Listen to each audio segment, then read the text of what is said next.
In this episode, I'm once again joined by Dr. Ian Wickramasekera, Bön Buddhist practitioner and Associate Professor of Mindfulness-based Transpersonal Counselling at Naropa University. We learn how a mirror divination from a Tibetan Lama and a powerful lucid dream saw Ian travel to Sikkim in search of the monastery of his previous incarnation. Ian discusses the similarities between the Western tradition of hypnosis and the spiritual system of Dzogchen, and why he considers the view of Western hypnosis to be the best means to approach and apprehend Buddhist thought. Ian reveals why gurus are so often surrounded by high-hypnotisable people, to what extent hypnotic language can be used by spiritual teachers to induce religious conversion and enhance their followers' devotion, and what the Dharma has to learn from Western hypnosis. Ian Wickramasekera, welcome back to the podcast. Oh, so happy to be back. So happy to be back, good sir. Thank you. This is the third podcast that you've appeared on, and each time you've left us with a cliffhanger, and this time That's true. One would almost think you were trained in hypnosis. Well, you know. And we ended the last episode with some teasing about the further prophecies of Lama Dawa. Who, after having left Shambhala, you received some divination from this particular Lama, which had many interesting and far-reaching consequences, which we've only begun to touch on. Yeah. So I'm curious about that. But before we get into that, I was also curious. We talked a lot about Tummo in the last episode, and how significant a practice that was for you. Yes. I'm also curious. Another practice that is heavily associated with Tibetan Buddhism, and particularly with Tenzin Wangyal Rinpoche, one of your main teachers, is dream yoga. Yes. And I'm curious, I don't think you've mentioned dream yoga yet in our conversations. I'm curious, what's your relationship to that practice?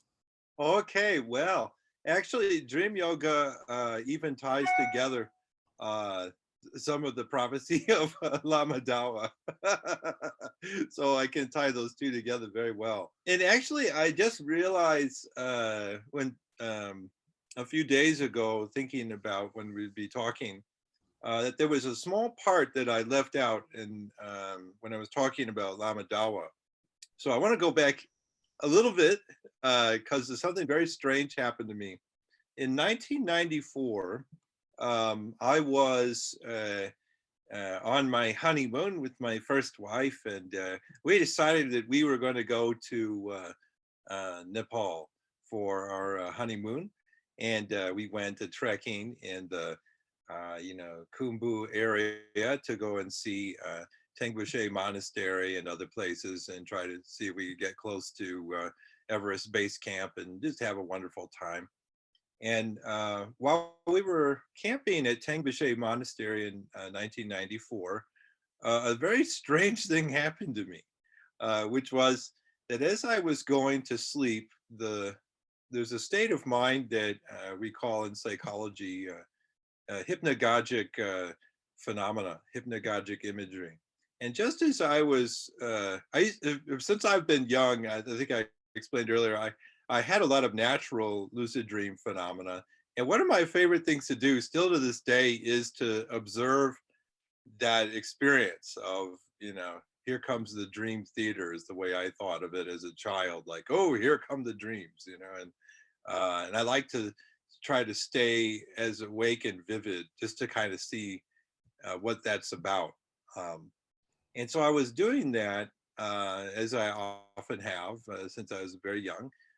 And then something that never happened before happened then, which was that all of a sudden this gigantic booming voice came into that state. I was clearly in the state of falling asleep to myself, and felt like it was about to kind of take over. But before that happened, all of a sudden this voice just jumped in there and goes, and this laughter was just filling the whole of what seemed like this strange infinite space, and it just felt like I don't know, like some magnificent fire lord or demon or something. It's just amazingly powerful. Just filled my whole being. And then it just said a few things. Tantrayana Lama Guru, Tantrayana Lama Guru, Tantrayana Lama Guru. I was like, well, oh my God, you know. And then, ironically, after that, then I fell asleep, you know. And then I woke up in the morning, and as I often do, I journaled, you know, what it had said, and really didn't know anything about what it had said to me. And so that actually was something that I had asked Lama Dawa, I guess in 1996, a few years later. What was that? What was this thing, you know? And as part of his divination, then he told me the name of the guardian that had come to me there. And then also he told me who I had been in a previous life. His name was Ajay Jigme Dorje, and I had lived in a monastery in Sikkim. And so at the time, I was more focused on the other question I'd asked him, which is, you know, who should be my teacher, you know? And he had guided me to he couldn't tell me the name of my teacher, but my teacher would be someone like Namki Norbu Rinpoche. And so then I went to go and meet him. And I discover there's all this stuff about dream yoga that he is really well known for. And actually, I had known that about him before. And I had even had a few of his books. And then, but he wasn't coming around at the time that Lama Dawa Chodrak had given me this advice. So I went then to go study with Tenzin Wangyal, and he was teaching a dream yoga retreat. And this was in August of 2001.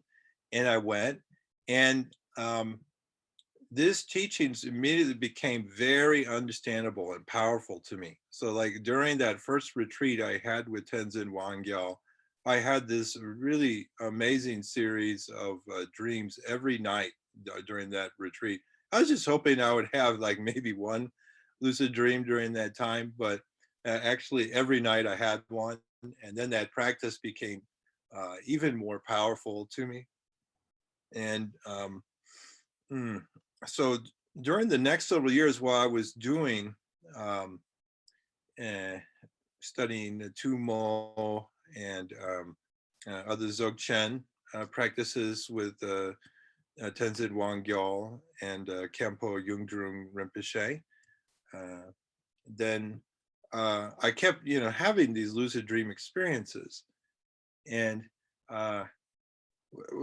around this time, the internet had become like pretty good, you know? And so something occurred to me. I was like, did he just make that stuff up about I was a monk in Sikkim? You know, I was like, his advice had been really good, but he was very specific. He told me my name, and he told me the monastery that I had, you know, lived in. It was called Trekkerdashi Ding. And I was like, I'd never heard this before. And so I just put it in, and I go there, and sure enough, there is a Trekkerdashi Ding. It's actually one of the main monasteries of Sikkim, and it has this really wonderful festival of this holy sacred water that keeps being produced from a stupa there. And I was like, oh wow, I was reading all about this. And as I looked at the monastery pictures, I started to have this very strange feeling like, oh, you know, this looks like I'm seeing it again, you know. And I was like, oh, well, that's, you know, I'm you know, a psychologist. So I started thinking, oh, you know, this is maybe just expectancy, and, you know, whatever, it's very beautiful. But it does exist, you know. It's like, that's kind of cool. And I went to bed that night, and when I woke up in my dreams, as I am gifted to sometimes, I was in a room. It was just all wooden. It's actually a bit like the room you're in. Everything was wood except you're in boat. But everything was wood. And I was like, wow, that's really interesting. And there was barely anything in there. Just, I was in a room, just everything was wood. And I went over to a mirror and started to comb my hair. And then a very strange thing began to happen, which was all my hair started to fall out. I was like, oh no, because I had to admit it's one of these things I'm attached to in life, you know. I've enjoyed my hair. I admit it. I'm very attached to it. And it all started falling out. I was like, oh my God, what is going on? I'm losing all my hair falling out. And then all of a sudden, as I looked in the mirror, it struck me. I had been overlooking the fact that it wasn't my face. And also I was wearing glasses. And then all of a sudden, my identity changed. I realized that it was not my daytime self of Ian. This was J. Jigme Dorje. I was J. Jigme Dorje. And around that time, I became fully lucid. And one of the advices that Tenzin Wangyal give to me and all the students is if you are in a lucid dream and fully lucid and in a place where you feel this could be good for your spiritual advancement, you should go and try to ask the figures of the dream for teachings. And so I'm in a monastery. I'll go find my teacher. So then I went around and started talking to various monks and asking, you know, where was the guru? And then I go to where the guru was. And it was very strange because there were many people as well as monks surrounding the teacher. And they were all like kind of surrounding him and standing in a line that was kind of radiating out, like maybe it was like 6 lines and he's in the center of it and everyone is just like packed in around, you know. And I waited in this line and I got about maybe, I don't know, 4 people away from him when he's just kind of like turning from one person to the next and then next to the next. And then he sort of turned and looked at me in a very strange way. Like, are you really there? Or are you really not there? And I was like, yes, I'm really here, you know. And then he kind of paused from that and talked to me immediately. And then the sad thing is, I don't really remember too much of what he said, but I gathered that what he did was he was giving me some kind of blessing or empowerment. And then I got very excited, and then the dream ended, and then I wrote all this down. So then I started to think maybe really there was, I was monk, you know, in this monastery, and I kind of had it in my head that I wanted to continue doing the lucid dreaming practices and follow in the way that Tenzin Wangyal had taught me. And I really wanted to see, you know, was there something more for me in this? Um, and a few years ago, let's see what year was, maybe it was 2018. Yeah, 2018. My university that I teach transpersonal counseling at, we also had this wonderful Bhutan studies program because, you know, Chogyam Trungpa Rinpoche, who founded Naropa University, he was a great drinking friend of the king of Bhutan, you know, and the queen loved him very much too. And he was very, very beloved by them. Also, you know, treasured spiritual friend and you know, I guess mutual students with Dilgo Kensei Rinpoche, who was also beloved by them, the royalty of you know, king and queen of Bhutan. And so when they wanted to start the country's first counseling program, because they didn't have one, you know, all the people had to go to India. But they had it in mind that they wanted to have an indigenous counseling. that really integrate all of their wisdom. And like, Bhutan is a place where like a third of the people are just doing Chud practice as, you know, like a bowling club. It's like they have this thing called the Tarayana Foundation. And like I think it's something someone told me about a third of people in Bhutan, they go to this. And every little village that I went to, many times I would hear the people gathering and doing Chud practice. And so this place is just still wild and wonderful, and really, they wanted counseling there so they have problems like everyone else that have particularly substance abuse has become difficult, and they just start to have in the last 15 years or so difficulties with suicide in their youth. And so they wanted to bring counseling, and they wanted it to be a Bhutanese, indigenous and Buddhist form of counseling. So they asked Naropa University, will you help us to design this program and help to teach? So I was fortunate I think that was 2018, that I got to be the first person, along with another few colleagues of mine, to go over there and teach the first class of indigenous Bhutanese counselors. So I'm over there, and it's so wonderful. And people in Bhutan, they're so loving and open. Even they invited me to wear their, traditional clothes, which are actually quite wonderful. And so I bought like 4 go now, and I really, there's one very wonderful and beautiful to wear, and extremely practical. You could put like a whole laptop inside this thing. It's really nice, and I just loved it, the people there.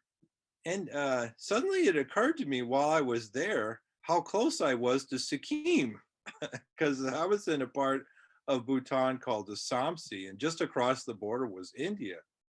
And I thought, my God, I had probably just maybe a day or half a day's, uh, ride in a car.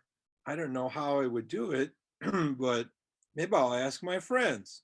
And so I asked one of my friends there, had they ever heard of Tashi Ding Monastery? And they're, oh, yes, at Tashi Ding. Yes, this is the most sacred monastery in Sikkim. You must go.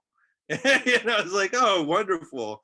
And also, you must go to Gangtok and see, the monastery of the Karmapa, and they must go there. And they told me some other places to go, and arrange for a driver.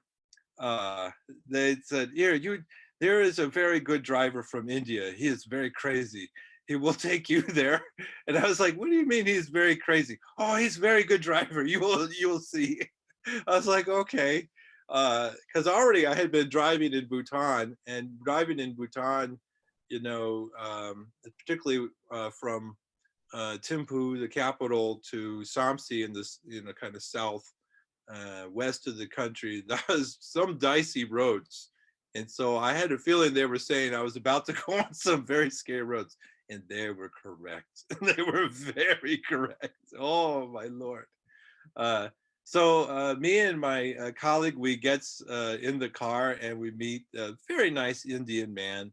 And he seems like really, really hyper, and but very, very friendly, and likes to sing and chew betel nuts, and is really very hyper man, and but a lot of, I felt it was good energy. So we go driving off and get a special permits, and then arrive in Gangtok and see Rumteka Monastery, the seat of the Karmapas.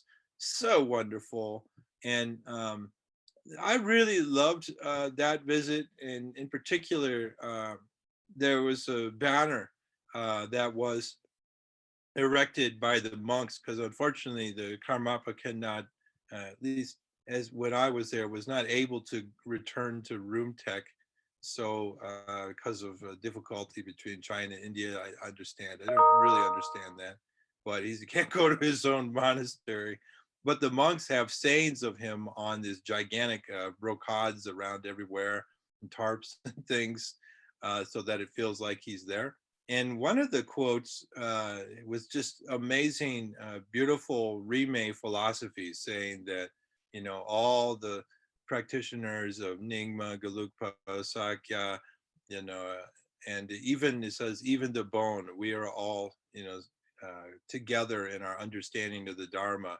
And he says that to exclude one is bad. You know, it was really a very direct proclamation that even Bön was a part of this tradition of the Dharma. And I loved that because that had actually been one of the main things that had made me worry about Bön many years earlier. Not by then, but it was wonderful to see. And also the colleague I was with was a devotee of Karma Kaju. And so this was written there by, you know, Karmapa. And I said, see, I told you, the Bön is quite good. It's not straying into the Bön. The Bön is a good thing to stray into. You should be so lucky. But at any rate, so we stayed there.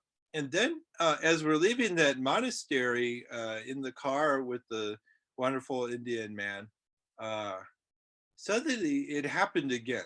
As we were, I was not even in the hypnagogic state to my knowledge, but all of a sudden I heard that laughter again. And this is a very strange thing to explain because how this laughter occurs, I don't really know. It's not like other hallucinations I have had. It felt more like some space was being brought to me rather than it was in the space I normally occupy, even the transpersonal one. This felt very different. And at that time, the driver told us that he was going to take us via a route that would be very scary roads. And he was not kidding. And we ended up going along these roads that honestly, they didn't seem much wider than a path that I would normally hike in the Rockies, you know, going up 14,000 foot mountains. And the drop-offs on either side sometimes, I mean, on one side would be, you know, more than I'm sure 1,000 feet, maybe much more, I don't know. And this guy was so crazy. Like I would just see what we were about to do, and I was like, "Oh, you must be planning to turn around." And he'd just actually accelerate the car, and he'd just take us along this thing. And even once, like he could see like how crazy we were in the car with him. And then he said, "Here, why don't you watch this?" And he stopped the car, opened the door, and leaned down, looking down. And that was actually the biggest drop off. That must have been more than 1,000 for sure. And then took his foot and stick out. Everything is just very crazy, man. And so now I started to think, you know, maybe this laughter, this was like warning, you know, like maybe I shouldn't be doing this or something. And then we ended up going to this place in Sikkim to spend the night that is a very holy site in the Hindu tradition for Lord Shiva. They have the most gigantic statue of Lord Shiva there. Is really amazing. And we just spontaneously arrived at a time when puja was going on, and actually they let us join. So that was very nice. And the following morning, we heard that there had been a huge landslide, and that there would be no way to get to Tashi Ding. And so, so I didn't actually get to go, but it's definitely on my list because I really want to see someday. I had some feeling, another thing that Lama Dawa had told me was there was a Nyingma Northern Treasures tradition that at some point I should do this practice. And so I'm feeling it's probably connected to Tashi Ding. I think it's called the 5 branches or something like this. So many branches. It's definitely Dzogchen, I guess. But any rate, so that's that's the crazy part of the teachings and predictions I got from Lama Dawa. In general, what I have found though is that him guiding me to Tenzin Wangyal and Kempo Yungdrung Rinpoche was just an amazingly good fit. And in fact, in retrospect, one of the things that I find so interesting about that prediction was how, not only how accurate it was, but how devoid of any attachment it was. In that, I guess he could have just told me that that he was supposed to be my teacher, you know. It would be like, uh, people, he could have done such a thing, but actually he was really committed to actually helping me to find my way to the right teacher. And so I'm very grateful to Lama Dawa Chodrak, who passed away a few years ago. And on two other occasions in my life, I was fortunate enough to do some other predictions with him. He's a really amazing man, student of Dilgo Kensei and Dudjom Rinpoche and many others. But at any rate, this fit is really amazing because of the fact that this whole time that I was, beginning to learn about Buddhism from, the basic levels of Hinayana practice in Shambhala and Mahayana practice in Shambhala, and then studying now more what, would think of Vajrayana, Dzogchen, in mostly in Bön and some in Nyingma, but mostly in Bön. I have also been developing as a psychologist and also in a very remarkable lineage of hypnosis. And so, for instance, we talked about Dan Brown earlier. I first met Dan Brown, I think, as a boy, because of my dad knew him, and I think maybe I met sometime in the 1970s. I was at Hypnosis conference where Dan Brown and my dad were at the Society for Clinical and Experimental Hypnosis. And then later, when I started taking hypnosis teachings myself through the Society of Clinical and Experimental Hypnosis, I also ran into Dan again. But I had no idea that Dan was actually into the Dharma at all, and that he had been, simultaneously as well as me, going way back. Even when he was taking his doctorate, he also took Sanskrit training and to study Tibetan. Is a really amazing man. I guess they don't have any dummies at Harvard, right? But yeah, Dan is really amazing,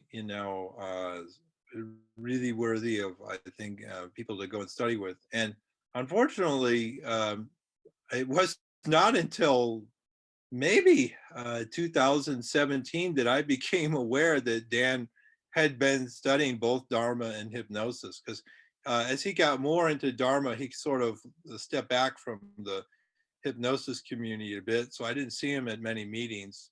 And I think it was maybe sometime around 2000 or something that my dad told me he was into Buddhism. And so I had been meaning to have some discussion with him. But just never, I was at the same meeting that he was at where I could talk. But we have many close mutual friends in the hypnosis community. And this was around the time that I had really begun to try and integrate the best wisdom that I've received in the hypnosis community with the best wisdom that I have received in studying Buddhism in Bön. And it's a remarkable, I honestly think that personally, there is no better way of studying the integration of Western thought with, studying the Dharma than from the perspective of hypnosis. The perspective of hypnosis actually is the tradition that started psychology, without Mesmer playing around with some magnets in in 1780s, this kind of thing. I don't think we would have psychology the same way, but he did, and learned a lot about what people came to call the talking cure.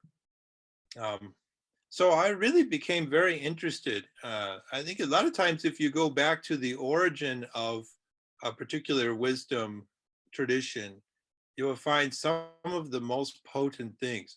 And so I guess I've kind of done that in both traditions, in Bön, and maybe argument to be one of the oldest Dzogchen traditions.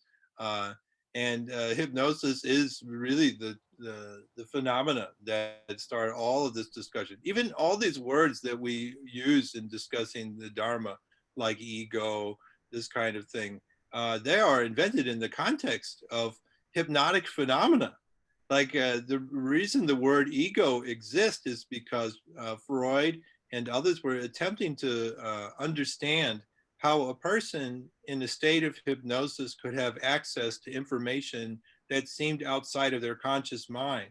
And so even the invention of the study of the unconscious mind in psychoanalysis and Gestalt psychology before, all of this was in relationship to hypnotic phenomena. This is really the phenomena around which all of psychoanalysis was invented.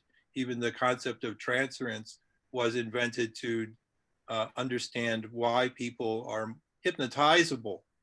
There was a feeling that people were responding to unconscious phenomena in which they would relate the hypnotist as if they were their parent. So I don't know whether, I don't, actually our research shows that there is some transference phenomena hypnosis, but it's not the strongest part of it.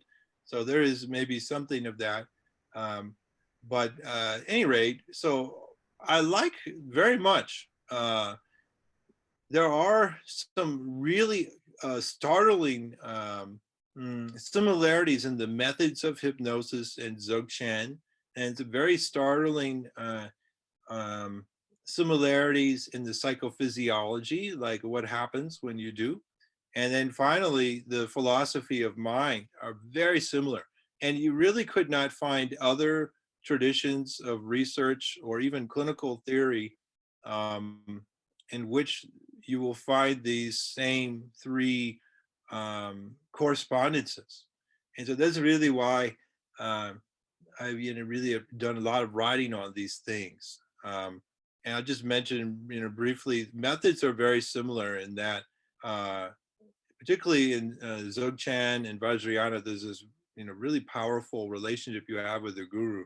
And, there's relationship in all Dharma stuff, but particularly it becomes very powerful, much more powerful relationship in Dzogchen, and it's certainly in any Vajrayana thing. And it's very remarkable. Like, why is this? And there's all of this emphasis on teaching advanced meditations that often involve visual imagery and also, psychophysiological transformations. And you would not find any other area of psychology where this is done for as long and where there's much knowledge and sciences than hypnosis. So we've been first, like, I think real hypnosis book, for my mind, that really approaches it as a psychological phenomenon was written in 1819 by Abbe Faria. He's wonderful, crazy Eurasian guy like me. He's from the island of Goa, and also he had Portuguese heritage. Um, Goa's the island off, India, more renowned for parties, I think, these days than Abbe Faria. But I think Abbe Faria first. He is a wonderful man, and he wrote this wonderful book on the causes of lucid sleep in 1819. It's very amazing book. He realized that this was a psychological phenomenon. It's a really amazing man. At any rate, so the methods are very similar in that we do a lot of this kind of work in hypnosis as well. Also, if you ask people about their experiences, as I have done in several studies and continuing to do, you will find that people's experience of the state of hypnosis and different hypnotic experiences are similar to experiences that people have in Vajrayana and Dzogchen. So for instance, the experience of Chi meditation is very similar in many aspects of hypnosis, in that there's a kind of selfless kind of experience and a kind of feeling of expansiveness that we often can get in certain forms of hypnosis. And so at any rate, there's similarities in the methods, particularly the relationship between the student and teacher is very similar in many aspects to the relationship we have in between hypnotist and hypnotic subject, this kind of thing. Also, the understanding of the role of the teacher is also very similar in both traditions, in that it's always understood, in essence, that, like I always say to my students, that the hypnosis that I am teaching you is not even half as powerful as the hypnosis you are learning. So it's really more about helping people to connect with what is already existing. And that has to do a lot with the view of hypnosis that I maintain, in that probably everyone has fantastic levels of hypnotic ability, but people do vary in their ability to access it. And it's very much like the view of Dzogchen about the nature of mind. Everyone has, but some people a little more cloudy on a given day. If they said like a nature of mind is like the sun in the sky, it is there all the time, even at night and even when clouds come across. And that's like hypnotic ability. It's very, very similar, in that it's a spontaneous thing. We don't particularly need to hypnotize people so much as to really bring them into that realm through basically a kind of pointing out, a kind of a pointing out procedure. It relies traditionally more on the phenomenon of relaxation, but actually also in hypnosis, we already started investigating other arousal states as well. So we get a little closer to, Kundalini and Tummo kind of energies when we, but mostly the work we do is in the lower arousal states. Anyway, so the methods are very similar. And then also we know from the few studies that we do have of Dzogchen related things, and also from, Lord knows, more than to probably 5,000 mindfulness meditation studies of its psychophysiology. Some which were early ones, even done by Dan Brown, by the way, very interesting. And he's now doing more. And actually, I heard even he's doing, preparing a direct study of Dzogchen meditation. But we'd find similar psychophysiology, that the body's reactions to these meditations very similar to states of hypnosis. And so anterior cingulate is very much involved, and also alteration of the default mode network. Now, what's so interesting about that seems to be the neuromatrix that creates the self. That, this feeling that is I, Ian, who is drinking this ginger tea. And it is I who am enjoying it. In this kind of double reflection. It's a very strange thing, the illusion is self, because there is the experience, and then there is somehow someone who's experiencing it. So you have to create this double self in order to have one. Actually, I've heard this said in another philosophical context. It takes two to know one. This is usually meant in an empathic context, like a counselor and a client. But actually, even at the subtlest level, it does take two to know one. Except if, right, then we are in the great perfection. Then I guess somehow this illusionist self is like a cloud to dissolve, and then there's just direct experience without reference. But most of us were doing this thing. Now, how this relates to the psychophysiology is that the neuromatrix is what is creating this double self, so to speak. It also creates, quite lovingly, representations of everyone. So like we have spent enough time together, we have created, default mode network states of one another and everyone else that and experience. Then we have these representations in our mind of other people. You can actually even imagine what it would be like to talk to someone about something. And sometimes it's kind of fun to do that, like to have a conversation with someone before you see them and then see how accurate that was. And a lot of times it's not for me, but sometimes it is, you know. It was fun. We have these inner representations of people, and one of those, or at least two, you know, is us. A little bit later, I'll get into this polypsychic phenomena that has to do with something else, but we'll just say for now, at least two are us. So it's theoretically should be more than that. Any rate, and so as we like really come to understand this, it's interesting because we know from studies of long-term meditators that one of the signs of their progress is reductions in the magnitude of the default mode network and its activity. And actually, you know, even a very few conditions, there can be an actual like complete blockade of the default mode network.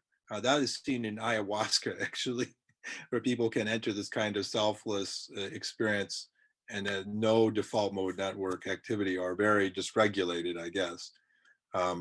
And the same kind of thing is seen in hypnosis. So I'm thinking now, you know, that what these things share is that they alter our experience of self. And this becomes very useful in making spiritual progress to develop less grasping on the self. Just by altering the self, you make a lot of insights into its illusory qualities. And now here we get to the last area of similarity, which is the view. Like one of the most astounding things about the view of hypnosis and the view of Dzogchen is how similar they are around what causes suffering and also the nature of mind, in that there is no way to study hypnosis without realizing directly and experientially, just as if you were looking at Togal phenomena, that most of our experience is a dream. It really is. You know, it's very practical. Like hypnosis is so practical. Knowing that most of life is a dream, great. Why not make it more interesting and better? So I've been practicing for such a long time. My dad taught me since I was 10, and my mom taught me too. She was a psychiatric nurse. And so I used to get rid of headaches when I was 10, I used to have migraines. But ever since then, you know, I really fell in love with music. And so I learned how to have like perfect quality music in my head. And so a lot of times I have a song playing around whatever experience I have, you know, it's like my inner stereo or something. And sometimes it's a new song that I never heard before. And then I've become like a musician. That's been fun. Mostly I hear goth music when that's going on, and strange like rhythmic things that make a primitive industrial music like Einstürzende Neubauten, if you ever heard. But yeah, the view of hypnosis is that because we are living in a dreamlike experience, there is no suffering that you can experience that you cannot work with, you know. And a lot of times, you know, people think, you know, particularly I work in an area where people are really rooted wholly in duality and suffering a huge amount. I work in the area of chronic pain. So the people who have like back pain and headaches like I did, and they believe that because their body is damaged in some way, that they must experience pain. And they take huge amounts of opiates, which can be good for short periods of time, but rarely is good in the long run. Long-term efficacy of opiates is very small. And really people just get addicted and then not even getting the benefit. And worse yet, now they have the dependency and addiction issues, and really make for a horrible life, constipation, even terrible, terrible. And so they think they're just screwed, and they become very suicidal. They're the second most suicidal population in all of clinical psych. And so what I say is, you don't live in reality. You live in an experience of reality, and I'm going to show you how to mess with it. And so I teach them all these techniques of hypnosis so they can alter their reality. And I can show them very easily.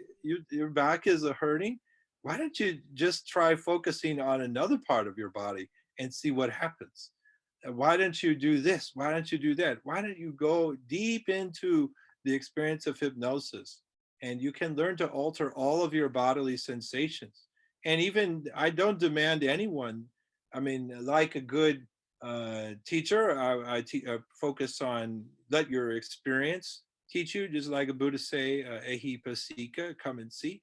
I don't require anyone to believe me. And so those who are skeptical, then I give the scientific articles. I give them. Here you will see exactly how the somatosensory cortex is altered by the use of hypnosis, and that actually anyone can do this, but you have to try. This you would not. I cannot beam this into you magically. You must learn this, and I will do my best to be a good teacher to you. But ultimately, hypnosis I teach you is not as powerful as that which you learn. And so I have literally liberated people from these nightmares of this duality of believing that the body self completely determines all of our experiences and sensations. And so in this way, it's a dramatic illustration of the dreamlike nature of our self experiences, but also of the illusion of the world. And right around this time, people start to begin realizing how much the phenomena of attention are not just involved in our self experiences, but in our experiences of other people, and how things like duality are completely altering our perception of what other people told us. It's like one of these, funny things. If you ever listen to, recording of, what you said to someone, and then they tell you what they heard. This sometimes some really startling differences, and a lot of times they have to do with this way that duality polarizes statements. Like you'll say something that was meant to be more nuanced, and then it's received as if you made this extreme statement. And then also I do the same. Someone says something beautiful and nuanced, and then I heard like, oh, how can you maintain such a strong view? And then to learn about just how everything that we are doing in life is involved with our mind, and that even we know, for instance, when a person imagines a hypnotic visual hallucination. This is classic experiences done by Steve Coughlin at, I believe, at Columbia, where he asked people to imagine a visual stimuli. I'll just make it a little bit easier to describe this way than the actual stimuli. He asked people to imagine a particular visual stimuli after having shown it to them. So first he shows the visual stimuli to them, and then the measured brain reaction. And then afterwards, in a hypnotic state, he asked them to imagine it. And the interesting thing was there is no difference between the way the brain was generating the hallucination versus receiving stimulation. And so this is an inherent opportunity and problem in studying perception, and that actually all perception is creative. It is this experience that we're having right now. We don't realize actually how much we are the creator of it. And even the concept of we are, that also is a creation. We are the created, creating the creation. It's one illusion stacked upon another. And there's very, empirically grounded ways of discussing this illusion of self and illusion of the world in hypnosis that I love. And that's the main reason why I have written these articles lately, trying to get people in the hypnosis community to become aware of what's going on in Dzogchen in particular, because there are way more advanced phenomena, after so many thousand years of Dzogchen practice. There are way more, people are just starting to do this, like a Dan Brown, and also Richard Davidson did some studies, and a long time ago, Herbert Benton did studies, and then there was some studies in France and other places. And so this is starting to happen. and some of the right people are doing it, like Dan Brown, of course. But it is to the tradition of hypnosis that I think this phenomena is best used to compare and to understand. And eventually, we was talking about this a little bit. If we could get, someone who was both realized Dzogchen teacher and fully authorized to teach all aspects of it, which, maybe Dan Brown, he was given all of the main terma text of Bön. Maybe that will be him. I don't know. But someday we will have this person who can I think possibly maybe do some integration of hypnotic teachings, has fully received all the teachings of hypnosis, which, by the way, I must say there are more traditions of hypnosis than you could learn in one lifetime. And certainly in the Bön tradition, there's also that too. There are so many traditions of clinical traditions of hypnosis. It's an equally daunting field to enter in many ways, and that you could spend your whole life just doing one of these things. To imagine doing both, they have to be very motivated and a little crazy, I think. But I am both of those things. So I'm going as far as I can. And I'm happy that Dan Brown is there too, doing this even before me. So wonderful. Anyway, so I've really felt like this is my life's work, is to try and build these bridges of understanding so that we can validate these ideas scientifically of Dzogchen and bring more people become interested in this and realize that actually what this awful early, scholars of, Buddhism thought there was a very uncouth philosophy, because they neglected maybe some of the ideas, in sexual practice or something, karma Buddha stuff, thought like it was a perversion of Buddhism. But actually this was like the real diamond, like in the Vajrayana, they say, this is really the diamond. And I think the best way of appreciating this diamond from a Western context is through the knowledge of hypnosis, because we have many, many theories in hypnosis, which we needn't go into here, like a neo-dissociation and ego state therapy and ego state theory that really have the same observation that the self is a created illusion, and that because of this, there is the opportunity to alter the self, and that we needn't think of any form of suffering as permanent for this reason. Just alter the self, alter the self who is suffering.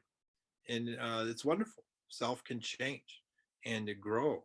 And but what we don't have in hypnosis is a way of understanding like how to get rid of this game. It's more about how do we organize and play with illusion, which is a real wisdom too. There's no doubt about that. The ability to play with the dream and enjoy it more. That also is a wisdom that is a good, but transcending that, we don't really have a way of thinking of that in hypnosis. Although I don't know, maybe you just, spend enough time in there, it happens spontaneously from a Dzogchen perspective, I guess. But I don't know at this point, not too many people thinking about that. I'll be interested to see what Dan Brown has to say. Maybe he will have some other way of thinking of this. He certainly has written enough in the hypnosis and Bön tradition to he should be listened to. At least I will. But anyway, so that's kind of where I'm at these days. I'm doing more child research. I have hoped to do some receive permission to do Togal research with people's experiences in Togal. Those are the two main things I'm very interested in following up on. And then I like to keep doing my lucid dreaming practice and other things. Remembering earlier you was talking about, recently I got a COVID-19, and that also has become very powerful teaching to me, this wonderful COVID-19, Well, I'd like to ask you about that, but perhaps a couple of questions about the hypnosis Dzogchen Yeah. And you gave, I think, there a very excellent summary of what you've written about in your very recent paper, hypnotic-like aspects of the tradition of Dzogchen meditation. That's a 2020 paper. Another one of your papers that had this crossover is the 2004 paper, The Kalyanamitra and the Client-Centered Psychotherapist. Yes. To quote from that, much of what makes for a good Kalyanamitra also makes for a good psychotherapist. One of the most important implications of this point is that if it helps construct a bridge of understanding between psychotherapy and Buddhism, it helps demystify many of the misconceptions about Vajrayana, Tibetan Buddhism, that might normally bias our ability to properly understand its value. Vajrayana employs many of the same basic goals and means as psychotherapy.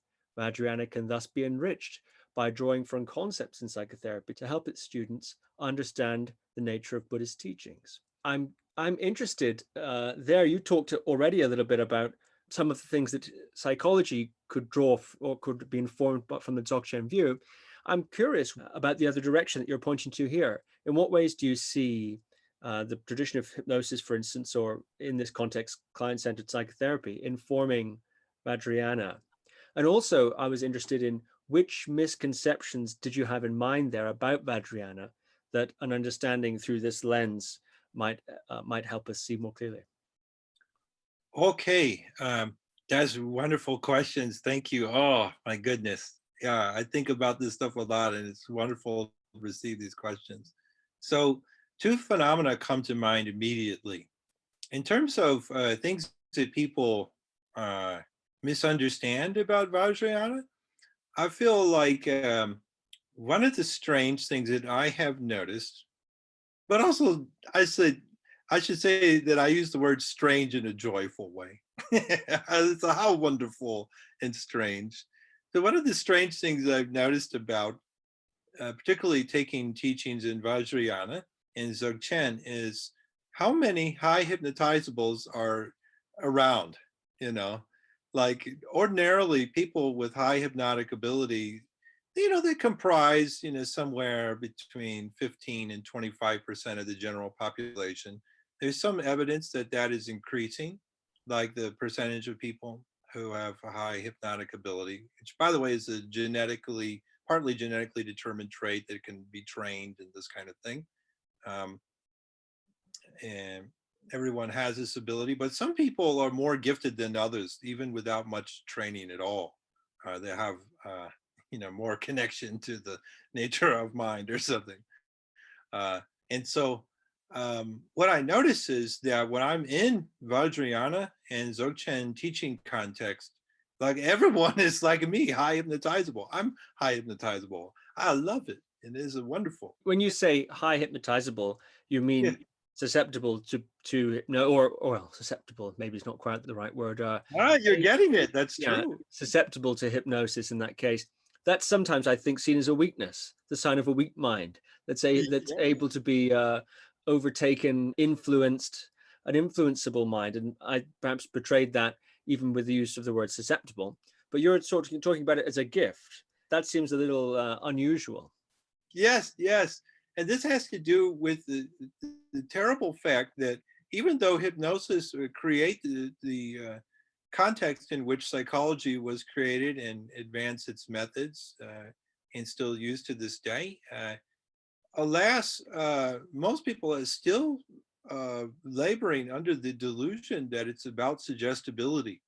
And I understand because there's so much focus on the concept of hypnotic suggestion. And we think the suggestion is somehow skillfully applied, you know, so skillful means that, you know, that somehow this overcome, you know, the person. And it's complete bullshit. It's completely, you know, this idea that, you know, hypnotist is this wise and powerful person. A lot of people have that experience in hypnosis, you know. Yeah, your hypnotist is amazingly powerful and wise person, this kind of thing. Michael Nash at University of Tennessee, he did all this research showing that some not all people have that feeling of idealism and hypnosis, but some people do. But the truth is that if you look at the actual scientific research, the phenomena of suggestion is not very predictive of the experience of hypnosis. So in fact, you can measure people's suggestibility and, you know, what we might think of as gullibility. So There are some people that are more suggestible and gullible than others. And if you enter their home, they'll have George Foreman grill and lots of products from the QVC home shopping network and things like that. And you might think that those people would be the best at hypnosis. They actually are no better than anyone else.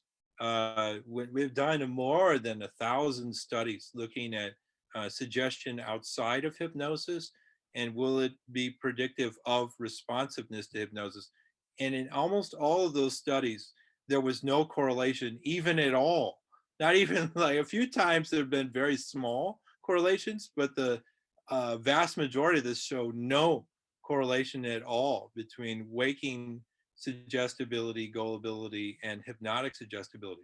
Hypnotic suggestibility is its own thing. And it's really much more about a person's ability to empathize. This is my own research on empathy that I've done in hypnosis.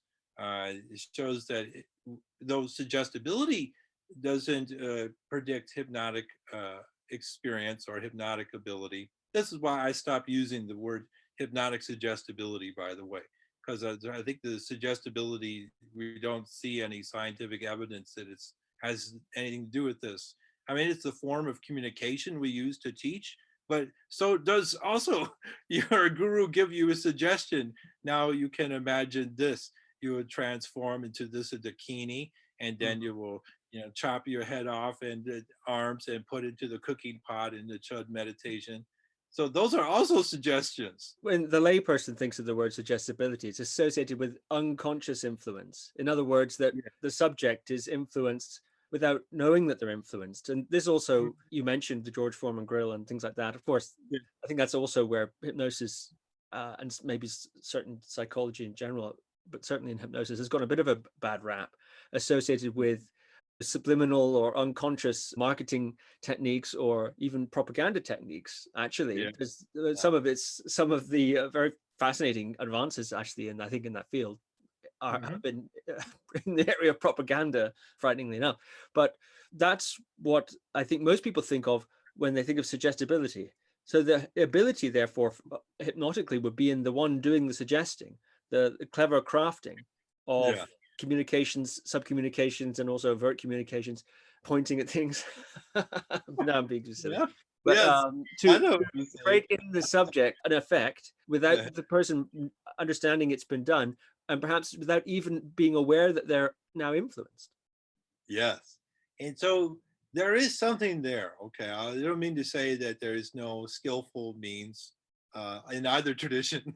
There are skillful means in both tradition. However, here's something interesting.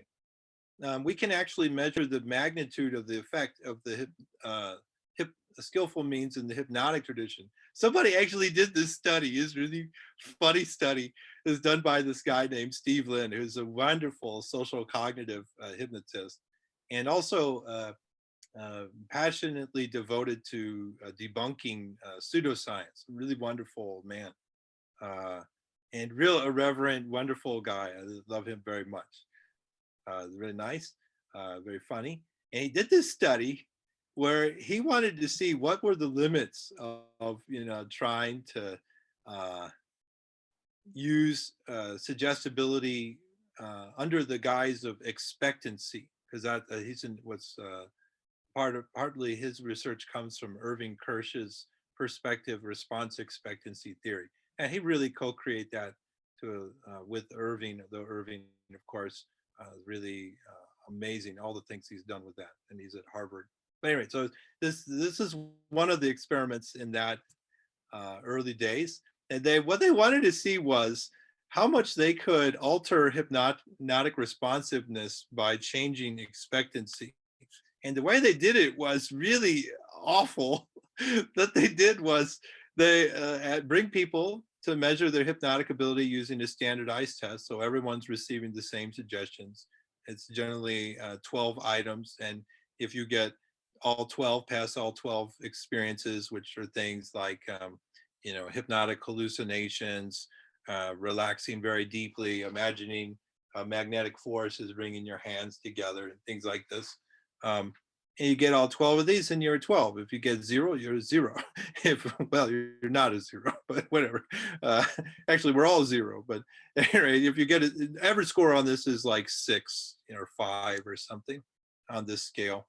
And so they wanted to see if they could alter the scores by changing people's expectations.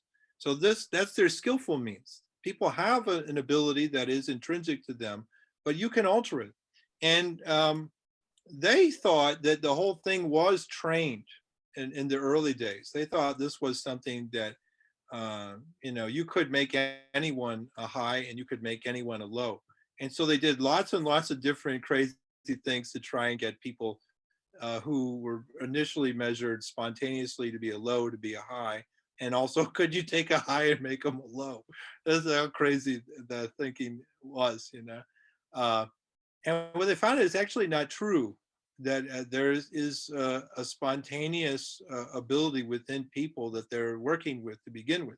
And so one experiment that everyone came in, the hypnotist would either compliment the person and like really say a lot of positive things and try to form a rapport just before they measured. And then otherwise they would just be neutral in one condition. And then a third condition, they actually said mildly insulting things to them. Like they said the dumb shoes or the clothes didn't match, or, socks didn't match, or say something mildly insulting, like, going to one of these crazy restaurants where they do that, and so they actually did that. And the interesting thing was that it did have an effect. Like forming a bad relationship actually reduced people's measured hypnotic ability, but not all the way. People still had their own experience and were interested in the phenomenon enough that they were like, well, this person's a jerk, but I'm in my own world here now. Fuck you. I'm just going to have a good old time in hypnosis.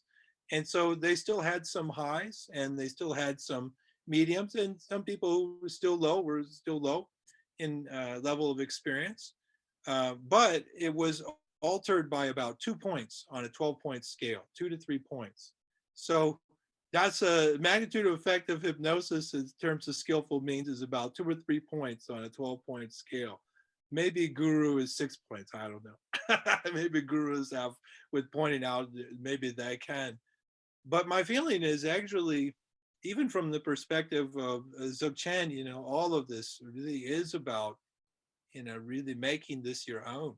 And even to such a strong extent that when I have worked with Tenzin Wangyal, when I have had difficulty with, certain instructions, he has actually told me to do the opposite of them so that I could make it my own. And usually what happens is when I did that, then I suddenly got what was meant by doing it the other way.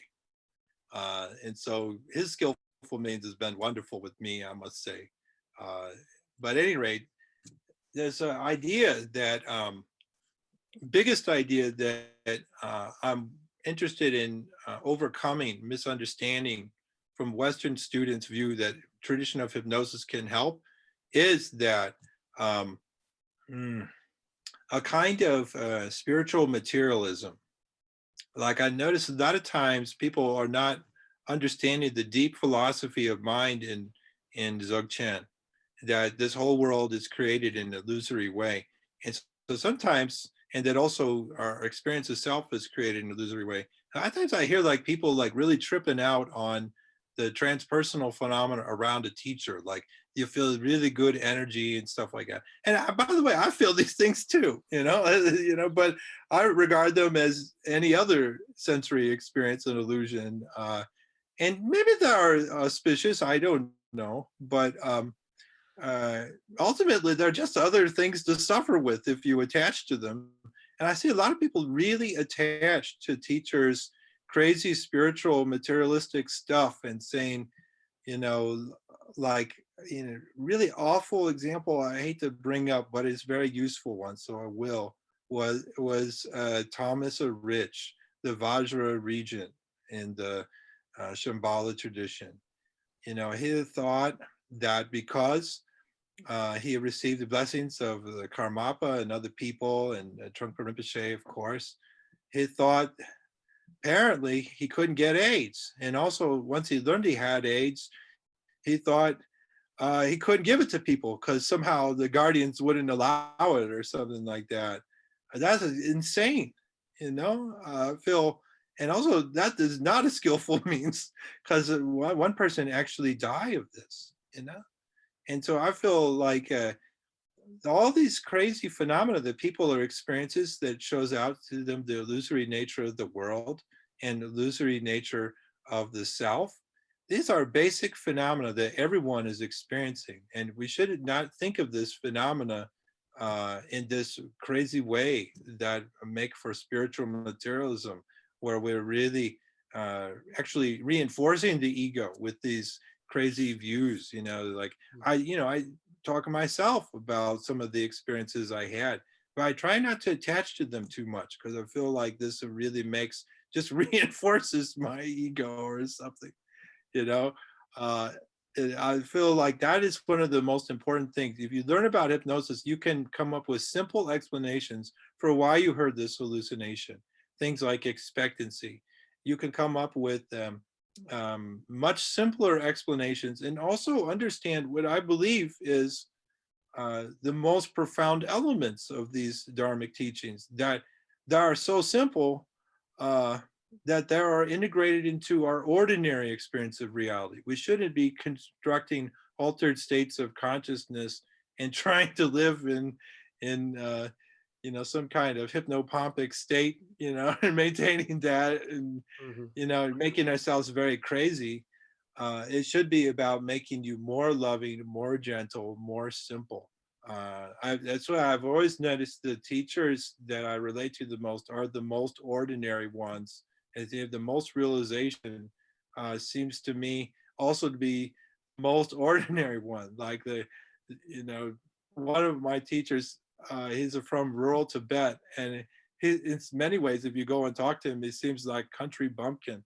His first questions to you are always about, have you eaten yet? And very simple things. Wants to take care of you, and you think that's maybe he's some other lama's attendant or something, the way he's so humble. And then if you ask him a question about Dzogchen, then amazing stuff comes out of him. It's like, oh wow, there's like really a lot of wisdom. May I ask you about that? Yeah. Before my questions about the way you were using the word hypnotic ability, you notice so many highly suggestible people in Dharma contexts. And now you're pointing to one of the things hypnosis can do. We can not only leverage its techniques in a dharmic context, but you can also perhaps even avoid some pitfalls of spiritual materialism by understanding things through that hypnotic lens. Was that the conclusion to your initial point about highly hypnotizable people? Yes, because there's so many of them around gurus. Right. My question then, an area of interest of mine is religious conversion as a phenomenon. I think it's very fascinating. And I've talked to a lot of people who've had religious conversion experiences of various kinds. And very often, one of the mechanisms is that I've noticed, now I'm unfortunately a scientist, an academic, so this is an entirely amateur observation, but it seems to me that very often a powerful state experience will be the root that convinces a person or catalyzes a conversion. I'm thinking of one situation of somebody I talked to who encountered a Hindu guru, had a spiritual experience of feeling physically certain phenomena of wind and so on. And that was, to their mind, proof of everything else this guru represented. So because they had a state experience, they say, well, I really experienced that, so it must be real. And then the next leap of logic is, therefore, everything in this system must be true as well. I found the truth, because how else could I possibly have experienced this? And after all, I did experience it, and no one could take that away from me. But the Christians say the same thing. I felt this overwhelming power, so on. And in the Tibetan Buddhist context, around the 16th Karmapa, I've heard many converts to Tibetan Buddhism who encountered the 16th Karmapa, when you get to the root of what was the turning point for them, or the part where they were, and sometimes they even describe it as captured. They were captured by, and they say that with a degree of glee, they were captured by the Karmapa. he looks across the room and they have an experience of some sort Yeah. of non-duality, or they have a steady, so on and so forth. And that's seen as the, well, because of this. You're right on to a very important point. Yeah, Even I can explain science of. You're very right. that would be great. So I'm curious then, and you're talking about how these sorts of religious experiences that, or these sorts of state experiences one has around a guru, you're saying, well, you could see them as, we could explain them from a hypnotic point of view. It seems to be you're implying also that this isn't really where it's at. If you get obsessed with that, you're going to miss what really Yeah. the tradition has to offer. So I'm Indeed. curious then, in your work crossing over these traditions, have you had any pushback from people whose religious position has come from a conversion experience like that? It would seem to me that what you've just said, that experiences around gurus, which people take as they base their entire lives around, that sort of thing, it would seem to me that you're somewhat undermining or threatening that with what you're saying. Yeah, yeah, that's true. I feel like the phenomena of attachment, this is really, you know, this is really can be used as a skillful means, right? And that's some of this possibility. The skillful means part of this kind of thing is that it alters the self, But then what happens is a new self is created. And then then you become even more attached to that one than you were the earlier one. Now there's some feeling that maybe you were even already enlightened, maybe in some really crazy cases, like people go way out there and feel already they are enlightened and all sorts of things. I've had these experiences myself, I'm not ashamed, well, maybe I am, but working with it. So I'll say everything in order to challenge. Yeah, it's really difficult. And in that, like, for instance, we'll provide a very sad context is, I think, very easy to see. The students of the Vajra region, they also, some apparently knew they had AIDS, and, they just that no harm may come to me this way because of guardians or some other such, you know, um, misplaced faith, and then they get AIDS and some die. And so this was too much a clinging, too much attachment to this is also missing the deeper truth that none of this, don't attach to nothing. Don't attach to the self, don't attach to the world, and be free and play in this illusion. Like one of my favorite books ever is The Mysterious Stranger from Mark Twain. It ended that book. It's a whole play of reality is revealed to be illusory, even the self. And then the kind of like guru-like person says to the dreamer, dream other dreams, better ones. And so, it's very important not to remain attached to this stuff.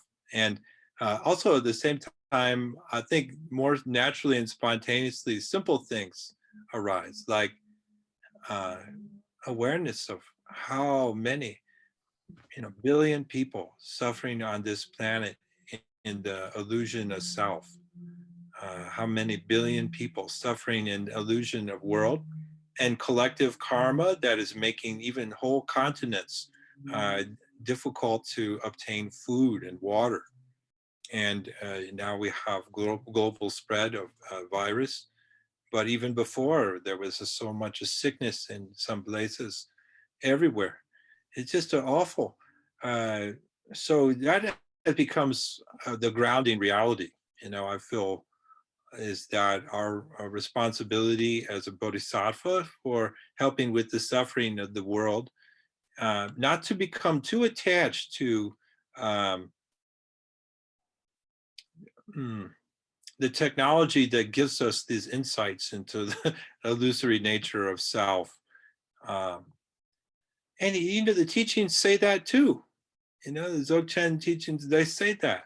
You shouldn't be attached to these things. And Trungpa Rinpoche wrote this whole book about spiritual materialism, and even His Holiness the Dalai Lama says this is a wonderful book, and so many people, Thomas and Merton, also enjoyed Chogyam Trungpa Rinpoche. I don't know if he got to read that book, but many people have said this is a good classic book, even taught in some Christian monasteries. Yeah, it's very important not to get caught up in spiritual materialism. And it's very easy to do, particularly when you're, I think, in this context of studying very, very powerful meditation techniques that frankly, only people like who have high hypnotic ability are generally going to be able to get at the deepest level. We know, so that is why I believe gurus are surrounded by these people, because frankly, they're the only ones that will stick around. Otherwise, you're just like, he said to do this and nothing happened. Okay, and then they don't stick around. But people who have this natural proclivity to use their mind body, this is what I think hypnotic ability is, by the way. I think it's mind body ability. That's the way I write about it. Hypnotic ability is a kind of an index of your general mind body talent. And there are very specific things within it. We know there are about 9 patterns. My good friend Ron Pakal has done like 30 years of phenomenological research in hypnosis and discovered about 9 patterns in how people experience hypnosis. And they pretty much correspond to how people experience meditation, for that matter, or anything. There are 9 patterns of how people relate to the world, I guess, and the experience itself. But at any rate, in the Vajrayana and Dzogchen requires you to have at least average ability. I think even to get anything, those with low ability, they generally don't stay. I have met some exceptions here and there. It's very interesting. And those people are profound, very profound people. In the end, I think there really is no, higher or lower hypnotic ability. All has the same potential. And, but in a relative way, there are differences between beings. Even it says, this wonderful quote coming from Nagarjuna talks about, there are something like 84,000 different meditations for the 84,000 different forms of suffering and the many thousands of types of beings that could receive these teachings. So we must make some differences about what techniques should be used for the person in front of you. And that's why this danger is, because we're at the very top of mind-body ability, and people are able to experience these things, these techniques. But if they don't understand that this same phenomena exists outside of Dzogchen, then I feel there is a possibility that people will make this spiritual materialism and say, anything goes now, and I must follow this, and not think about what's happening critically. Like, real Tibetan wisdom is you must test everything, with your critical thinking skills, not just your non-conceptual awareness and unconscious mind phenomena. You must use even your critical thinking skills. So, you must hammer away with the jeweler's hammer on the gold and bring out the luster.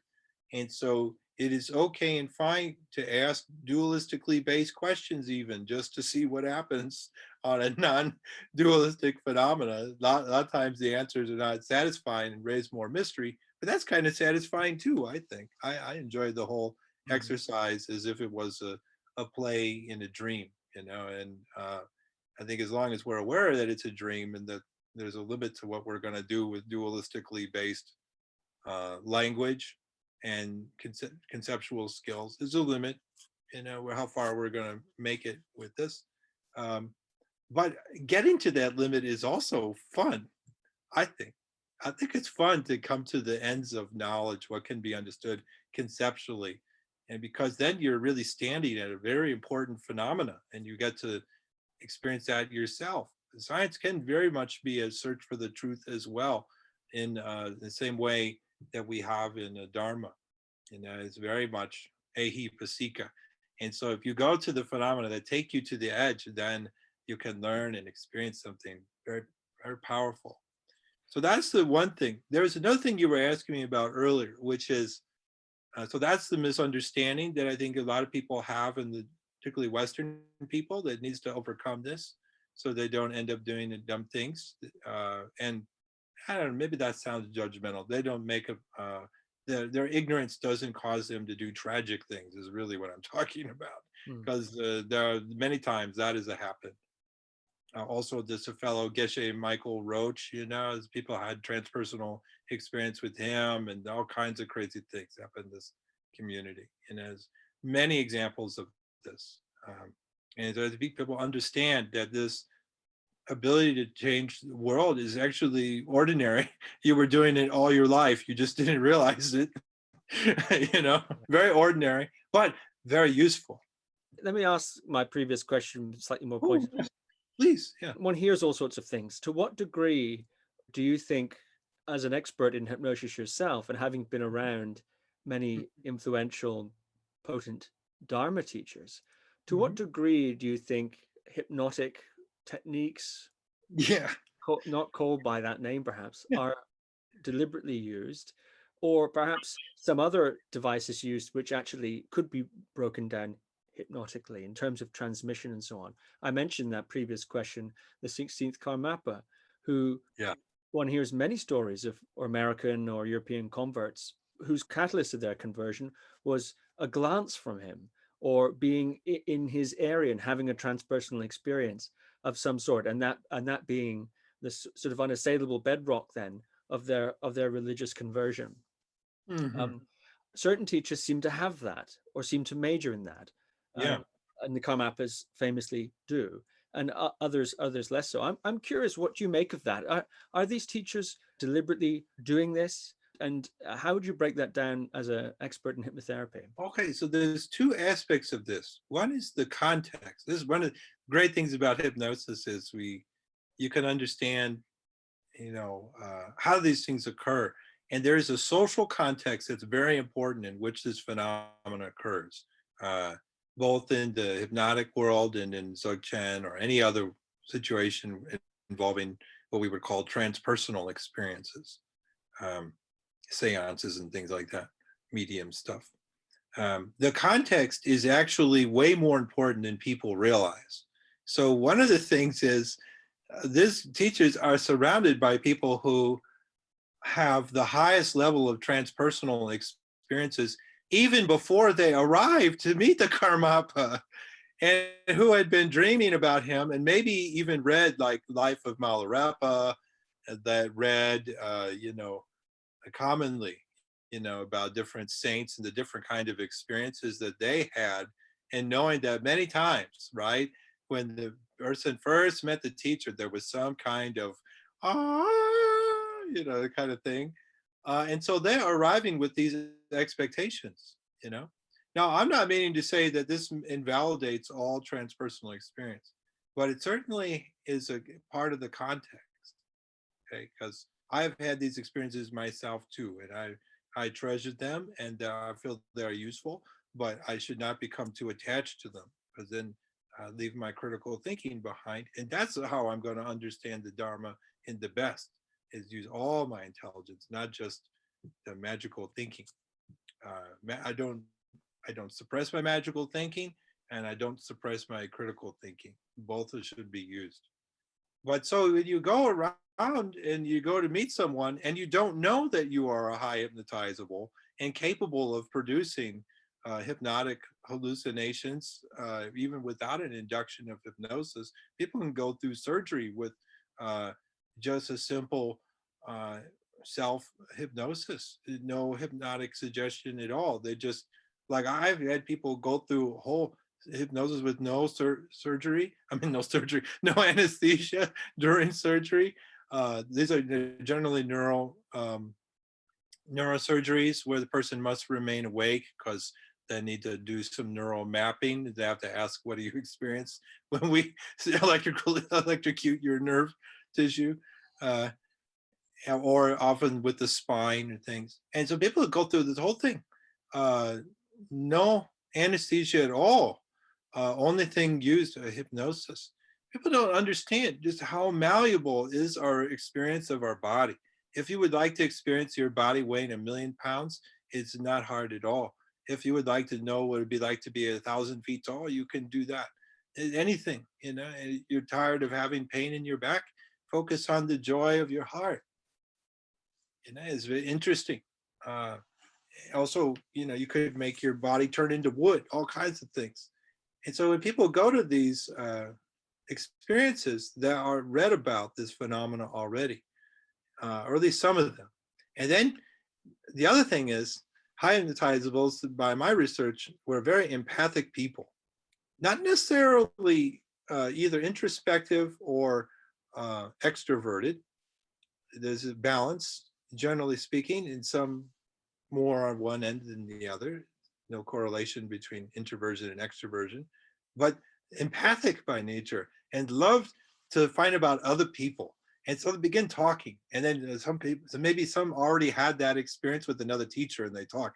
Oh, I went to meet this teacher and I got the Shakti pot. Whoa, and then I felt the energy. And also, yeah, maybe they heard that with the Karmapa puts on the black hat, that he is taking on the mind, you know, and I heard of many black hat stories. There's many stories told about his visit to America, his effect on animals, which I don't know if the animals heard any expectancy, but at any rate, people tell these stories. And so that's the social context in which they occur, that there already were expectation that you might experience something from a particular teacher. And, the more students that are around that have high hypnotic ability, then they are influencing one another, tuning each other into this phenomena. Now, does that mean the phenomena doesn't occur? Um, I don't go that far. I've experienced it myself.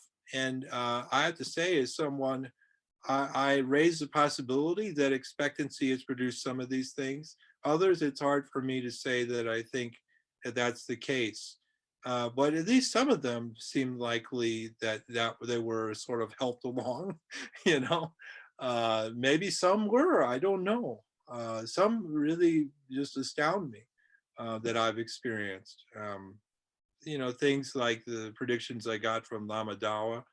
Um, who I admit I was kind of skeptical of some of his things. Like when he told me I was this monk in Sikkim, I kind of just left that behind. I was just sort of like, well, that was another life. Who cares? I just want to know who my teacher is. And so really, um, I don't know. I don't feel that truth needs to be defended against critical thinking. I think actually you need your critical thinking to get the deepest aspect of the truth. And so I let myself experience this phenomena. It's a lot of times they're based on context of social expectation. People are talking about it. And then how it actually occurs is, there is some context that signals to you, oh, maybe this is what's happening. And maybe at that time, you are very excited and maybe sympathetic nerve system or maybe parasympathetic nervous system is deeply engaged, and you're in a slightly altered state of consciousness already through maybe doing some mantra practice or singing wonderful lineage songs, um, and really feeling a deep state of what we would call transference in the psychoanalytic tradition. And we can measure this phenomena even with instruments in hypnosis. In fact, there's only one tradition that measures transference in any psychoanalytic stuff directly. It's hypnosis. We have ways of doing this. It's really wonderful. And psychophysiology, of course, too. But anyway, so yeah, one of the things is that the relationship the guru has, and this is the part where maybe some teachers are aware of this, they become aware. I do notice that there are many of the teachers I study with, like Tenzin Wangyal Rinpoche, has amazing ability to form rapport with people, and even more amazingly, to speak the same language. So that's actually what I was mentioning in that first paper from 2004, is that gurus had this amazing ability to actually become so devoted to their students that even they will use your language, in describing the truth to you. And that's what I think was so important about, receiving pointing out instruction by someone who actually know you, really know how you think and how you're experiencing yourself and the illusory nature of the world. And then like a good therapist, they can properly appreciate and use your words in describing your world as if they were you, and take on that illusion a little bit, like when we're a good hypnotist, that's what we do. I play that I am the person, and I say the things that are necessary to hypnotize myself as if I was that person. And if my model's pretty good, it'll work. And so that's kind of a skillful means. Does that produce the entire result? The evidence suggests no. Maybe in the hypnosis context, it's about a third, maybe. At most of the variance is explained by this kind of what we would call expectancy manipulation.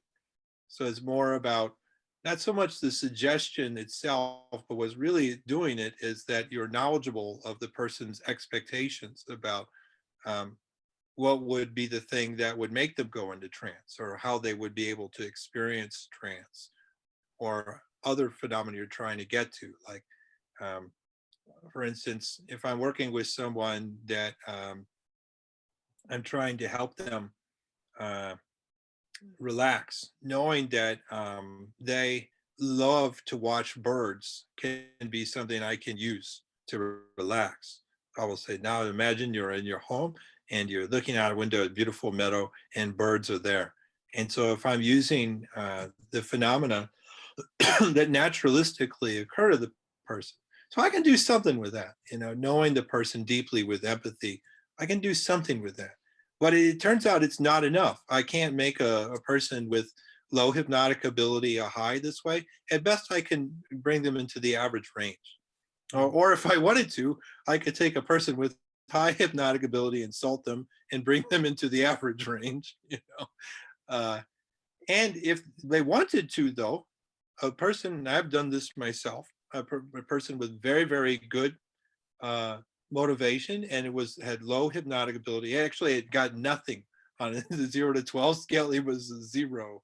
And I remember the first time I did the testing, I opened my eyes from having done the thing, and he opened his eyes and he said, "Well, I hope that was good for you, because I didn't get nothing." But he had such a bad problem. He had fallen out of a helicopter during Vietnam, and his spine was shattered, and he was living in agony, and he had received more than 6 operations for his spine, and everything that could possibly be done had been done, and he is still living in agony.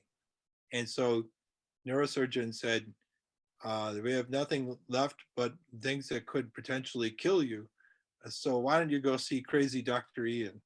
And I was like, okay, I'll see him. And he saw me every day, like 5 days a week for a month. This guy was so motivated, and he had no hypnotic experience at all. But over time, I worked with him.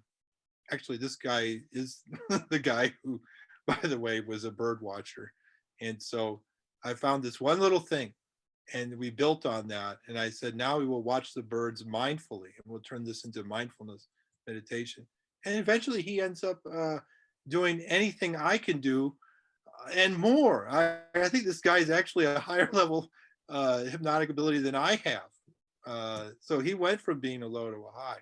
But that took time, and it took him learning it. And he ended up learning things that I can't do, actually. Very interesting.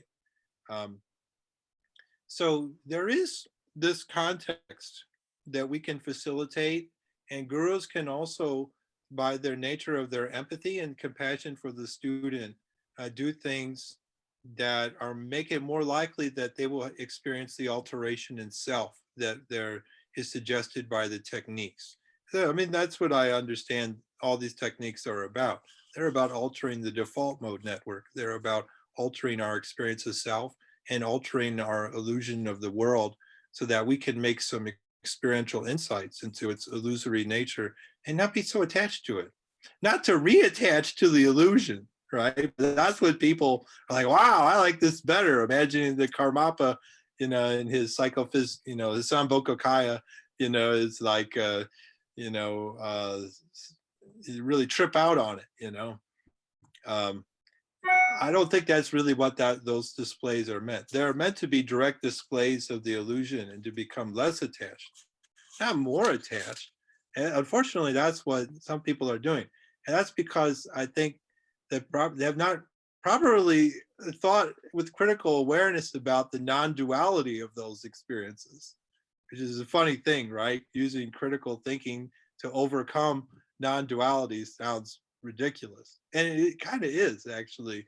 It's kind of fun, ridiculous, I think, myself. I appreciate the paradox and the irony. I always feel like I'm getting closer to the truth when I feel everything starts becoming very paradoxical. I feel like that's really a sign. Though I try not to be too attached to that too. There's a lot to be attached to in this life and a lot of hang-ups. I seem to be discovering more of them, but I'm very appreciative of them. Does that mean that if you find yourself really quite certain with no sense of paradox or friction or conflict in a view you have, then you immediately become suspicious of it? It's true. Yeah, it's like, this is like, it's just too easy, then, I'm not afraid, start to, what is the simpler explanation for what I'm experiencing? Like Occam's razor is a wonderful aspect of science, is this tradition of skepticism, and Trungpa Rinpoche used to talk about this beautiful form of skepticism. He called it open skepticism. So it's a skepticism that where you're openly skeptical and you can ask any question about anything, point out other explanations and investigate them. Don't just, receive, you must test. But also there's openness. That's the paradox of this, is that a lot of times when people get trained in skepticism, they're not actually properly skeptical. They're not skeptical even of the skepticism. Because a lot of times people talk themselves purely out of opportunities just by not questioning the person who's questioning. You need to question the questioner. Like, am I being so rough and so abrasive to this subject? Why am I doing that? Am I do I have enough openness to actually understood what was said? Like anyone could just, like a Donald Trump badgering, Joe Biden over and over or something like that, or in debate, someone constantly interrupting is more generally another person. A real debater actually listens to their opponent to properly deconstruct their argument. If you just attack and don't even listen, then you're not really a good debater. And that's really, the best skepticism, you must be skeptical of yourself. So am I being open enough to really receive what is being said? And that is the part that is missing, I think, from a lot of people's skepticism. They just want to make fun of people who experience powerful transpersonal phenomena like me and a lot of the people that I study. I feel these people should be honored. Not only should they be skeptical of them, but we must be skeptical of why we're skeptical of them. Like, because they, this also, challenges the ordinary view of reality, that we are not living in this dualistic paradigm of ordinary things where hitting your hand causes pain, we're not living like this. I'm not even sure we are living, living is happening, I guess. We are experiencing things. And that's why it's very important to have this questioning the questioner. I had a dream once. The characteristic of the new atheists movement is of skeptics who are, the only thing that they're not skeptical of is their own skepticism, right? That's a characteristic that characterization that sometimes criticize the new atheists, I think. Yeah. And anyway, but I had a dream once that the Prasangika Madhyamakas and the Swatantrika Madhyamakas were in my dream, and the Prasangika Madhyamakas were like the new atheists, And the Swatantrika Madhyamakas were angry with the Prasangika ones because the difference, of course, between their two argument styles of the Prasangika, no assertion, just deconstruction or just questioning. But the Swatantrika people, of course, in terms of debate style, they want to have an assertion, postulation that to work from, but the Prasangikas don't do that. And so they really annoy each other. I had this dream where they weren't really, it wasn't so much a philosophical difference they were having, but it was a temperamental difference that they were having, and they were becoming irritated by each other. Like it was a little bit like this presidential debate you're talking about. The Prasangikas were actually like Donald Trump then in that case. It's usually right. but it was really funny. That's really beautiful, and in a very powerful dream, these intuitions from dreams that come, deep wisdom is, coming this way. That sounds like a clear light experience a bit to me. I think it was just me attempting to relate the Prasangika Swatantrika distinction to my own points of reference. That's how I interpret the dream myself. I think you're right, though, that this is different types of people. Nagarjuna talks about this. Really, different teachings are for different types of people.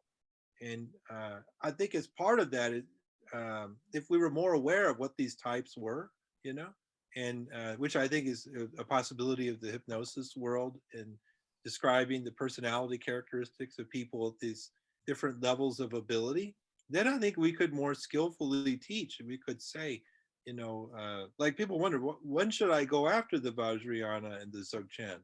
Like, generally in the Shambhala lineage, is one of the, it was said that you must, sort of progress through Hinayana, Mahayana to Vajrayana. And actually, the word Dzogchen was not used openly when I was taking those teachings until more recently. And so, like, how do you know? And actually, we can say, from the hypnotic perspective, probably not much useful, not as useful. You should work on developing your mind-body ability level, and your embodiment of the basic techniques like a shamatha and chine. And even those techniques, my experience of that is that my understanding of the practice has grown along with me. And so that as I have developed my mind-body ability, my ability to understand what's happening in the phenomenon of meditation has also increased. So that it feels like this is saying, comes from, I think it's Suzuki Roshi, one of his Orioki meal chants, the holy Dharma is good in the beginning, the middle, and the end. And so a lot of these Hinayana teachings, I think, are wonderful.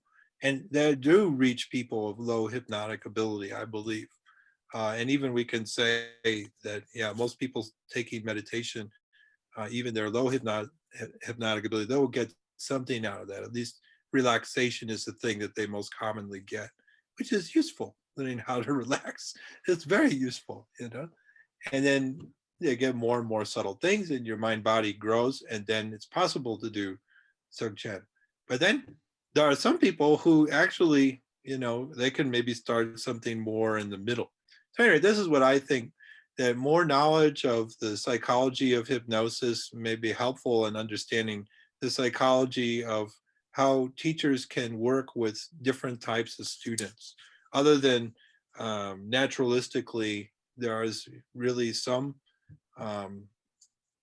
generalizations. Like, I think really gurus, when they work with someone, they're really working very, very holistically with the person in front of them, without probably too much knowledge of, categories of people. Probably doesn't seem as necessary to them. But still, I think there's some possibility of using systems as well, and maybe that would be helpful. By the way, I have noticed that I've never read in any meditation manual of any tradition, like how to use the hypnotic voice. It's one thing I actually often ask different gurus. I was like, you have a really wonderful way of leading meditation. Oh, thank you. How did you learn to do that? Like, speak on your out breath. And just relax.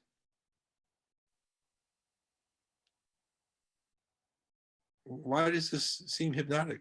I'm just speaking on my out breath, right? But everyone does this. I don't care if they're Dzogchen, hypnosis, John Kabat-Zinn, everyone's doing this. Herbert Benson, yoga teacher, leading, the corpse pose one. It's really, everyone does this. Speaking on the out breath is just natural. In hypnosis, though, we really spent a lot of time investigating that, because there was this misconception about suggestibility. So people would try to really maximize their technique, and like what we could do. And so people learn, like how you, we call pacing and leading the hypnotic experience. We would like to pace that. We'll actually observe the person's chest and abdomen and try to speak on their out breath. So I will actually alter my breathing to be with the other person's breathing, and I have noticed, they actually, and using this warm kind of voice, that has a certain cadence to it and warmth to it. There's some qualities of what we would call parentese in how we talk. Parentese is the way that we speak to children when they're just born. We tend to accent vowels sounds. It's very interesting, because apparently one of our first basic tasks as infants is to learn the difference between consonants and vowel sounds. And so if you speak with this different, deeper kind of voice that maybe makes an O sound, oh, that's a different thing. But when we speak in the hypnotic voice, or the relaxing voice that gurus use, it actually accents the vowel sounds in the same way that we do to children. And so I ask, does it say anywhere in the Kusum Ramskar or some secret document that gurus should talk this way? And all of my teachers tell me the same thing. They teach the same way that they were taught, as a tribute to their teachers. And they really mean that. They love the teachers, And like in the Bon Tenzin Namdok Rinpoche, I can literally, as I have seen him teach, I can literally see in his students, some of the same thoughts and feelings, and they're very devoted. And so I think that's how it happened, that, this is a naturalistic thing.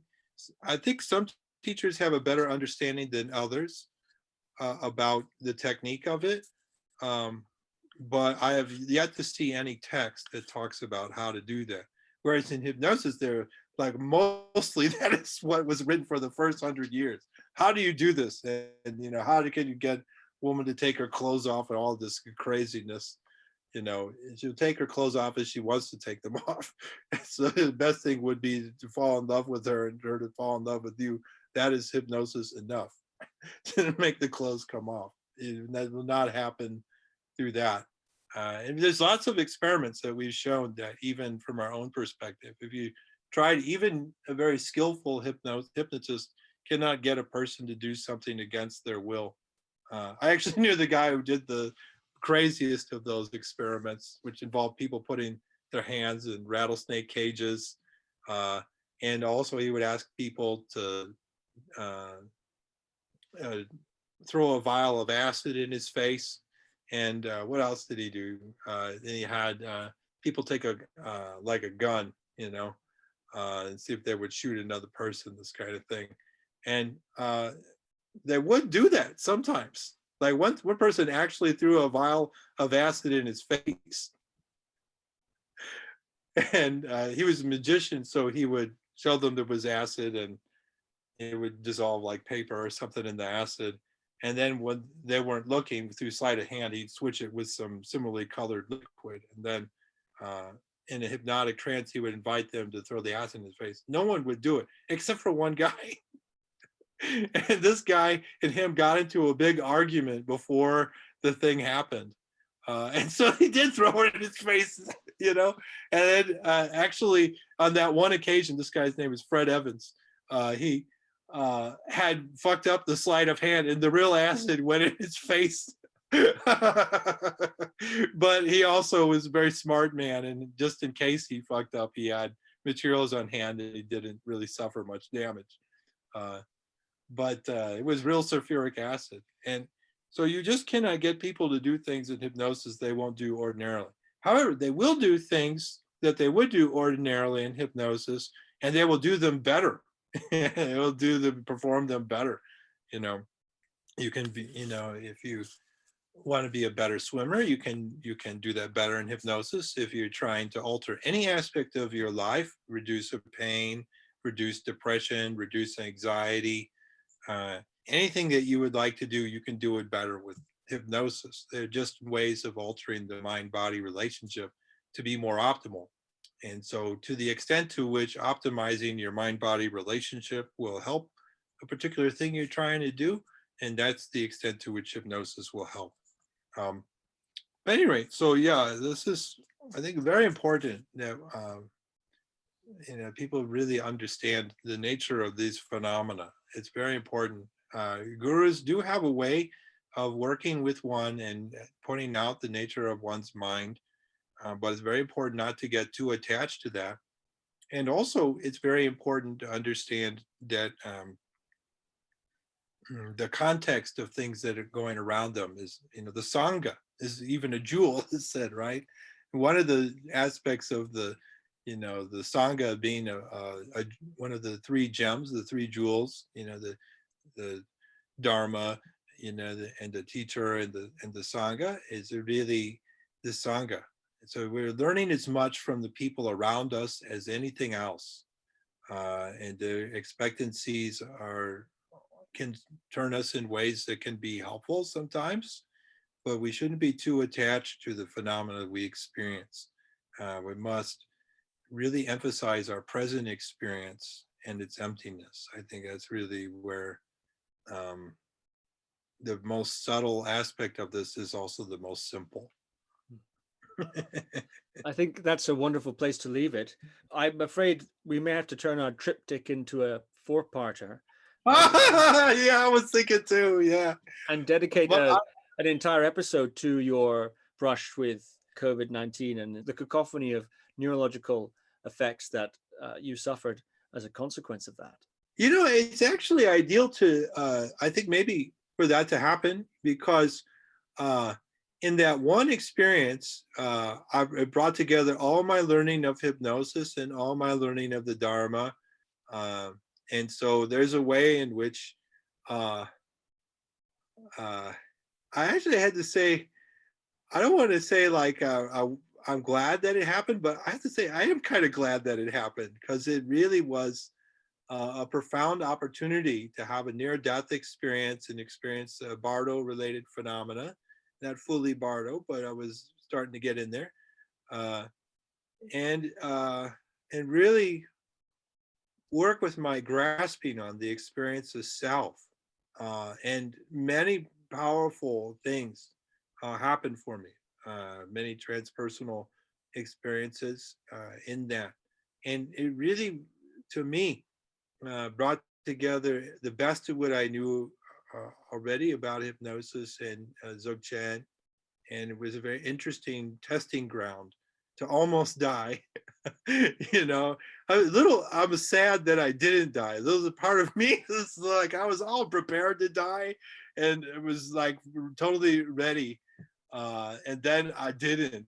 You know, it was almost a little sad, but also I'm so grateful I'm here. I can be with such wonderful people like yourself who are doing such important work, and I can also be helping people too. I'm glad to be back in this dream. Wow, there was a little part of me that was it's like, ooh, because now I'm going to have to do that again. You know, will I, next time I almost die, will I do as well as last time? I'm not sure. I hope so.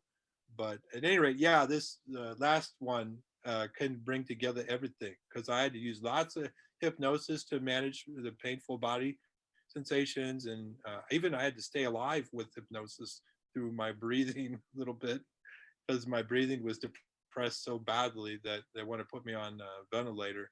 And I was basically only by virtue of hypnotic breathing staying alive. And my guru had told me I needed to do a certain mantra practice to pray for medicine Buddha kind of thing, but also I needed to prepare for dying, like through the Powa tradition.